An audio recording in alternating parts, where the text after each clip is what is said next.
నాకు ఇంకా రాజ్యసభ శ్రీ జగన్మోహన్ రెడ్డి గారి యొక్క ఆశీస్సులతో నేను కొనసాగుతున్నాను. నేను ముఖ్యమంత్రి గారు పార్టీ అధ్యక్షుల ఆదేశాల ప్రకారం పార్టీ అభ్యర్థులు గెలిచేదానికి శాయశక్తులుగా నా వంతు కృషి చేయడమే నా ఒక పార్టీ కార్యకర్త కానీ ఒక ఎంపీ కానీ నా బాధ్యత.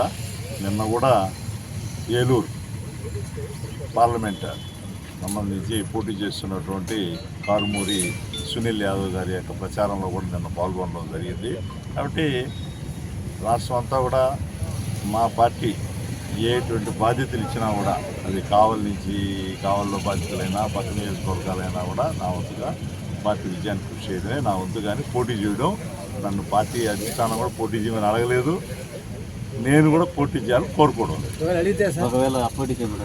అప్పుడు అడిగినప్పుడు చూద్దాం ఊహించుకోవడం దానికి ఊహించుకోవడం అడగరు. ఎందువల్ల నీకు 5 సంవత్సరాలు నాకు పార్లమెంట్ ఎంపీగా ముఖ్యమంత్రి గారు ఇచ్చింది ఉన్నప్పుడు వాళ్ళే ఎందుకు మళ్ళీ దాన్ని చేస్తారు? ఇక్కడ అభ్యర్థి లేకపోతే అభ్యర్థి ఉన్నారు కదా.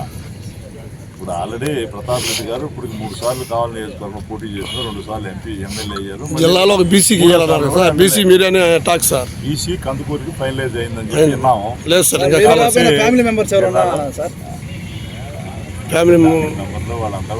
మీరు రాజ్యసభ అలా ఉంటారు, మీ ఫ్యామిలీ మెంబర్లో ఒకరు వస్తారని టాక్ సార్. మేడం గారు కానీ అదేం లేదు, ఎమ్మెల్యే అభ్యర్థి ఉన్నారు కదా, ఎందుకు లేనిపోయిన బీసీకి ఇవ్వాలి కాబట్టి కావాలో బీసీకి ఇస్తారని ఒక ప్రచారం జరుగుతుంది సార్. కాదు, మీరేదో ఫిట్టింగ్ పెట్టాలి, బీసీకి ఇవ్వాలి, పేద కుటుంబం నుంచి రావాలని చెప్పి అంటున్నారు కదా సార్. పేద కుటుంబాలకి